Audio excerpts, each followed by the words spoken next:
Hello, hello, hello, hello. Welcome to You Can't Make This Shit Up. I'd like to first start out with letting you know that I'm Joel Hawksley of Jay in Washington. David Washington, CEO, is out today, and we'd like to make sure that we keep him and his girlfriend in our prayers.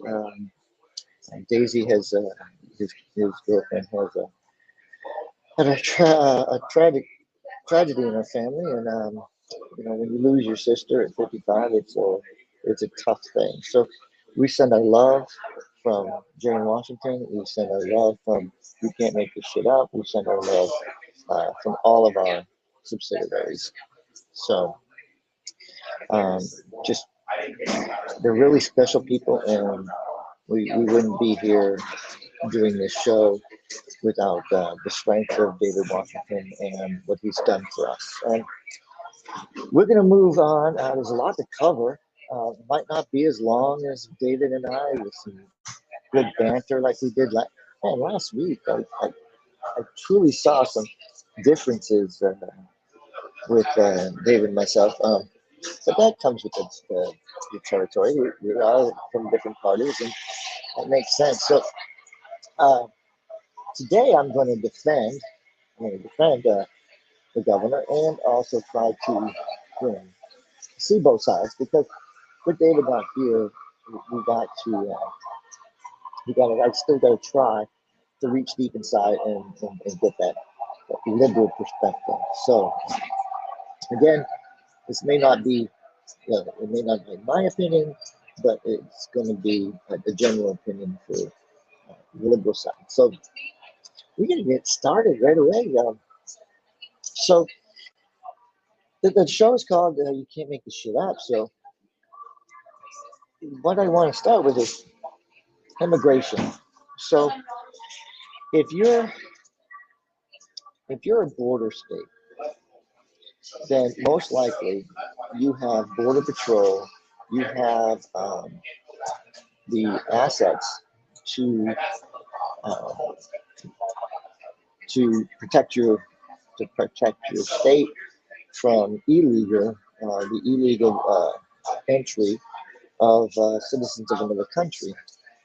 And that would be a term that the Democrats don't quite like to say, because illegal immigrant is I think it's derogatory, but if they come up with a better way of saying, a person here illegally in any way, shape, or form, let's just cut to the chase, right?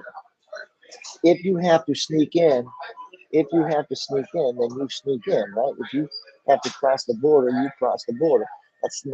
You didn't do it through legal means. It's illegal immigration. So let's just call it as we see it. Now, Florida, we're peninsula. We are surrounded on three sides with water. We have a lot of Cubans and Haitians and many of the island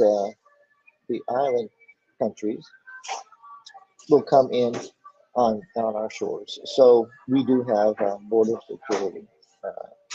Now Texas is a conservative state, and they have a huge problem with immigration uh, from Mexico. And they don't just get, now, I'll be very clear, they don't just get Mexicans that come into those borders, the border crossings. You'd be surprised. There's Chinese, there's Iraqis, there's Saudis, you name it, they're coming through. How they get in is up to the way the amount of money they have, the funding is a big deal. I just want you to understand that people say, oh, it's all politics, and okay, yeah, it is, but it's not really. But we either have an open border or we have a closed border with immigration being a centerpiece. We have different rules and regulations. And I would say that anybody who's uh, worked their way into the country through the immigration process feels pretty much the same way that the conservatives feel about, look, there's a difference between legal immigration and illegal immigration. It costs a lot of money to become a U.S. citizen overall, and you know it's cutting the line. So we uh, we just have to be that kind of mindset when we say, look, it's one way for one person and another for another, for the other people. Not fair. Okay, fair and equal, I can get into that all day. But here's the deal: a lot of what DeSantis has been saying is he wants to control. Uh, as a state, we have no control per se of immigration because the federal government is responsible for immigration. But we, as a state, should be able to protect our borders. And this comes with a lot of controversy, even though a lot of the Latin community voted for DeSantis. There are some that are up in arms on the way he is addressing uh, illegal immigration, especially when it comes to children. And I'm looking over this way because I have another screen because I'm trying to make sure that I get these things right. Um, Now, NPR leaves a little lift. Okay, no, NPR. They covered it. It was a 3 minute. It was a 3 minute program, and they covered a little bit of how this went. And uh, they kind of went. Governor Ron DeSantis is threatening to stop migrant shelters in Florida from caring for unaccompanied children. That's dividing Cuban Americans in a state with a long history of welcoming children. Um, Again, another report. Probably this was ABC. Um, Now this is December, so this is something way back in December 9th that we're talking about. So this has been all the way through December and now into January, which you'll see uh, where I'm coming from in a moment. In a state with a long history of welcoming children, whether migrant children who arrive in Florida without a guardian are still welcome in the state remains a question. Even those who advocate for these children can't answer. Uh, um, More than a year after Governor Ron DeSantis signed an executive order prohibiting these kids' shelters from getting licensed by the state as part of the governor's response to what he dubbed Biden's border crisis. Uh, blah, blah, blah, blah, blah. An individual told several shelters in the state have already shut down their programs for unaccompanied children. So, like, just kind of looking at that, you see what leads us to this next thing. So, children, children born in the United States if a child is if a parent comes to the United States and has a pregnant woman comes to the United States and she has that baby in the United States, we grant citizenship to the child. Whether you agree with it or disagree with it, the Supreme Court has said in the Constitution it is protected, unless you decide you want to attack the Constitution and maybe amend it. It's the law. So Democrats have a very compassionate view on this, and they say, well, children that come to this country illegally did so under the um, directly from their parents. So the parents broke the law. They didn't technically break the law. The parents broke the law, and that way they came out with DACA, and they wanted to make sure they protect these children. So whether you're in agreement or not, the the the fact that the president of the United States can sign an executive order that actually costs our country money, that has to be addressed also. So you say, well, he's kind of rambling on. There's a lot we could talk about. And the problem is we can't talk about everything that we want to without really addressing the main issue, immigration. So what has what has happened in January? Well, in January, uh, it's finally not just rhetoric. There's actual, courtroom proceedings in Pensacola. Governor Ron DeSantis and President Joe Biden's long-running fight over immigration moved on Monday from a battle of rhetoric to one of testimony and legal argument. So the federal judge in Pensacola has heard the opening arguments from DeSantis's lawsuit against Biden, which claims the White House is neglecting current immigration policy. So uh, we can't enforce immigration policy as a state. Federal government has to. What's laws are there need to be, and they need to be enforced. So the governor is suing the Biden administration or the United States government uh, because they allowed thousands of migrants into the United States each month by ignoring policies to detain them, with many winding up in Florida. The governor's administration contends the migrant threaten public safety and cost the state money as it needs to accommodate more people in prisons, schools, and healthcare systems. So we're not saying that, okay, we're not saying they're criminal, but we're saying there's an increase in people in our prisons, in our schools, and in our healthcare system. We're not, we, the thing is, we kind of push on this. We hear a lot of push on this. What are we talking about? Like, oh, we got more people in prison. Well, we got more people in prison because we have more people in the country because of the illegal immigration. So we have to make sure we educate these children. These children are coming over. They get put in our school system. Our healthcare system, we've already had this long-standing debate over the healthcare system, but let's talk about deep down inside. We have a system where if you go to the emergency room, you're going to be served. You're going to be able to have that.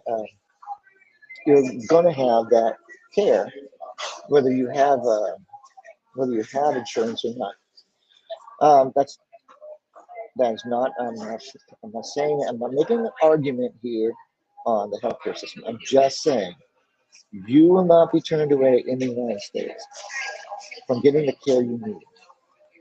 Specialties, now that's might be a little bit more difficult, but without insurance. But you're gonna be seen if it's life threatening. You're going to be taken care of in our country. We don't want to see our citizens die. We don't want to see immigrants die. But with that said, it's a burden to have to pay as a state for something that the federal government should be enforcing. So the Department of Homeland Security has systematically diminished resources for detention. The Florida Deputy Attorney General of Legal Policy said in the opening statement. So we're actually looking at the court is there's actual court a court proceeding. So I'd love to hear from you. Is the governor, when you talk about the children? Well, we can have that conversation, but we have to have that conversation in a broader, in a broader, with a broader prospective. We can't just say, "Hey, this is what he's doing." He's targeting children. He's not targeting. He's trying to say, "Look, we must pay our bills, and if we have to pay our bills, we shouldn't be, given extra responsibility. We shouldn't be given this burden that if you enforce the current immigration laws, we wouldn't have this problem. We wouldn't have to spend this money. The federal government's not providing any cash for it. So I think the state has a right to. I think the state has a right. Now, people go, well, DeSantis, he sent that. He did a political stunt. He sent those people up to Martha's Vineyard, and yeah, okay, I'll give you. You want it to be a political stunt? Fine. You want to fight the way the money came from? Fine. You want to have those arguments? Fine. But what I'm going to say is going to be no emotion, no feelings in it. It's simply Martha's Vineyard is if Florida is on a peninsula and we are surrounded by 3 parts water. Martha's Vineyard is a border. Is on the border. And the fact that they don't have border security, they can't take immigration, they can't do the immigration, that's something to point out to the American people, right? Here we have, because they're richer people, they're they feel elite, they don't need this. Well, these people that were sent up there were eligible to be legally here. So why not send them to Martha's Vineyard? They're going to get, an asylum. That's because of where they're coming from. They're coming from Argentina. So in a retrospect, it's seriously saying, look, you treat people differently because this is not the way we do business.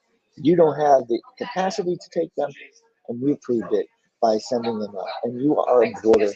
You're on the border. So just because you're not like only a few miles away from, a few hundred miles away from Cuba, hey, that doesn't matter. These were Venezuelans anyways. They get it.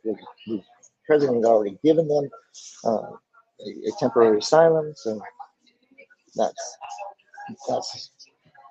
a no-brainer. So yeah, it's just political stuff. But guess what? It's a message to say, look, this burden is on us. It can't be shared. Okay, well, they came from Texas. Well, they were there. They were the right people to be let into our country. So, then they say, the Democrats say, oh, it's human trafficking. In a nutshell, I would love to be talking with David right now because David, I would really bat this one back and forth because there's no win. There's no win on either side. There's just no win on either side. So, just taking a look on it. Yeah, so I say kudos to our government for standing up for our state. I also say, federal government, just do your job. If you just do your job, you'll be fine. So, not a lot to talk about on that subject. And I have a ton of other things I'm supposed to be talking about. But again, you were here earlier for the morning Constitution. I have a little not a little, but a lot of back problems today. And, uh, and I just want to make sure that I have the show because it's important that we continue to do our show. We want you to tune in. We want to hear from you. We want to have our guests. And since we didn't have a guest for the show, I figured it would be it was not worth not coming out for you. Okay, so what else? There's want to talk to you about political salsa. Political salsa is a 501c3. If you're interested in the Latin community, you're interested in this this this gathering and this immersion into the Latin culture. Look, this is going to be in July. It's going to be fun. It's going to be family oriented. It's going to be, it's called political salsa, but it's not about politics as much as it's about community and starting those conversations. Because we, as a community, now have to talk about these more political uh, aspects than we ever had before. Uh, Politics can't be it can't be ignored. It's got to be spoken about. We got to speak, about how we feel. Well, whatever the subject is, and businesses need to know that they're being dragged in to these conversations. So maybe if they help establish what that conversation is, how do we protect that conversation, or how do we protect our company from being affected by that? It's political salsa would be an extremely energetic and fun thing to do. So don't let me make it sound boring, but it's a great opportunity. So invest in this, and you can always get a hold of us at 689-800-4212. That's more of a text messaging, so text me and I'll give you, I'll just give you a call. It's just easier to give you that. But if you want to leave a message, you can. Or it might actually be able to pick up there. We're not busy. Okay, so oh, tonight, if you are about 3:30, I believe it is. There's a function that's going on downtown. If you're interested in it, I'm not promoting it. I'm going to go to it. I do. It's going to be at Nightshades, so 3:30 at Nightshades. You need to look up the address because I'm not promoting it. I'm just saying it's going to happen. So if you want to go out there, it's available. So our influence club is coming along really, really well. We're in discussions with the senior leadership about where it's going and how it's gonna roll out, and it's gonna be something that is going to reach out. It's going to be something for the small business owner. It's going to be somebody for every type of business, level of business. It's going to be, a very immersed networking club. So please be expecting that. Again, if you're interested, you want to know more about it. You're running you run maybe you're running yourself a chamber. And the chamber might be interested in getting involved with their members. It's going to be here in Orlando. It's going to broaden and goes. We want it to go national, and we want to test it out here. So we want you involved. Again, that's 689-800-4212. Jay in Washington. This is just another one of the huge projects that we have on the table. Uh, if you're a company and you're struggling to get your message out, or you want to be more involved, uh, in any way. We need to get the word out. We have door-to-door I-4.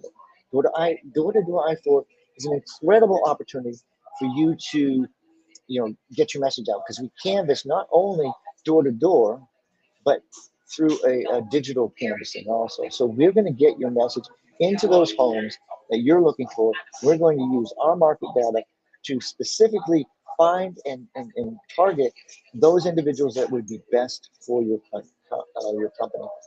Great opportunity. I would hope that you take and you know it's a great opportunity, and it's not expensive. It's affordable. Your company can use it. If you're a small business, reach out. Again, um, that's a little different. I'm not going to give you our number. I'm going to give you the actual number, 407 Again, that's 407-205-2059. And you can reach out to Door to Door I4 and get them working for you. Again, and that's canvassing at DOOR number 2 DOOR I number 4.com. Okay, so canvassing at door to door I4.com if you want to email for more information. So, what else do we have? So, door to door, we have the Influence Club, we have the Political Salsa, we have Jane Washington. Uh, we're doing a lot of things. We're doing a lot of things in our community, doing a lot of things with if you're interested in your political career. We're here to help. We're here to assist. It you make it what it is. You purchase the amount of services you want. We're not pushing any agenda on you. But bringing America together again. Now let's talk. Bringing America together again is the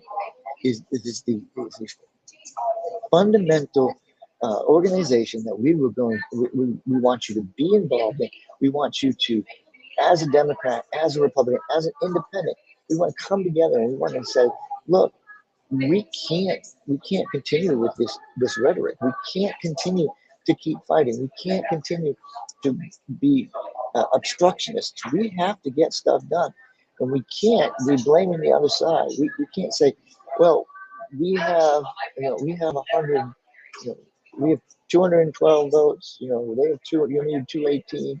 We can't be fighting these battles. We have to get in there and say, look, we need some of you Democrats on our side. We need some of you Republicans on our side. We need to come together and get some stuff done, because the American people are suffering up in Washington, but we're suffering here locally. We need to be involved. Bring America together again. It's not about Washington, D.C. It's about right here in Florida. What can you do to help? What can you do to go, be involved in your community, be involved in your city or your county, be involved so that you know what's going on. There are some people that are totally involved because everything in the government, affects their business. But the bigger the business, the less they have to worry about, because they have lawyers to go in there. The lawyers will take what's been said. They'll find out when they have to go and fight it. That's what they do. But you have to be able to get that information, and don't think that the Orlando Sentinel is giving you any information on anything but their agenda. So they're I'm sorry, I would love the opportunity to sit down with the Sentinel, especially like Maxwell and Karen. I think is when we edited them. I would never want to sat with Lafferty because Lafferty was a joke. There was you can't be a hardcore liberal and you know be objective in your op-ed pieces. But I don't care if it was a conservative, the same thing I would say. Like, you have to have a conversation. You have to spread it out. Let's make sure that your editorial board has a little bit of everything. But if you don't have any Republicans, when your independents have Democrats in their Democrats in their households, you're not fooling anybody. So if the Orlando Sentinel ever wanted to be a actual legitimate news outlet, it would be a legitimate news outlet because it would say, hey, there's both sides of the story. That's what David and I do. We give you both sides of the story, whether you agree with me or whether you agree with David. Maybe you don't agree with either of us, but you're going to get answers. We're not going to sit here and just you know push the can down the road. We're going to say, well, if this is something you want to talk about, let's talk about it. Let's find out what we can do. If you want to talk about rent control, you want to talk about tax increases, you want to talk about transportation, you want to talk about real fundamental things, trash pickup, you want to talk about the things that actually affect you. I want you to be able to go into an election with a ballot, but you know who everybody is on the ballot. I want you to know who, you know, who Anna Escamani is. I want you to know who Jerry Demings is. I want you to know who Commissioner Maribel Gomez Cordero is. I want you to know who Commissioner Uribe is. I want you to know who Commissioner Benita, the Commissioner Buddy Dyer, the mayor of freaking, the city. The city has elections on our here, so who's coming up for election? Well, let's take a look. If you want to run, hey, you're already late because you should be running if you're planning on running for something in the city, because the city has its elections in November of this year. So you think 2024, but 2023, hey, this is the way Orlando can shove something in your face without you knowing about it. So, I love to talk about that. So, with all these things going on, again, bringing America together again, really true grassroots, really true, education. We're going to be really focused on our leadership academy, Republican or Democrat. We show you, we explain to you, and we get you where you understand how a campaign from beginning to end should be. What are the expectations? What's the transition if you win? So we absolutely would love to have you a part of bringing America together again, and join us in our leadership academy. Learn what it's going to take, how to fundraise, how to do the fundamental things that are going to get you elected. And when you're elected, what you can do from there. So again, it's not a full hour. We only have one of us. And whether you think it's a good policy or a bad policy with the immigration, we have to have an open discussion. And keep your eye out, see what's going on in the courtroom, and pay attention so you can be educated enough to have this conversation with your family and your neighbors. Thank you very much. This is You Can't Make This Shit Up, because you can't make it up. But what's happening out here, you cannot make this shit up. It's just amazing that you think, how you can't imagine two very powerful people who die on the same day. Barbara Walters and Pope Benedict, and it's like, wow, that's an interview you want to see on 60 Minutes. So just playing with you. Have a great day. It was fun being here, and you guys just remember, keep your head up and love your neighbor, be who you are, and thank you so very much for everything you do for our community. Have a good day.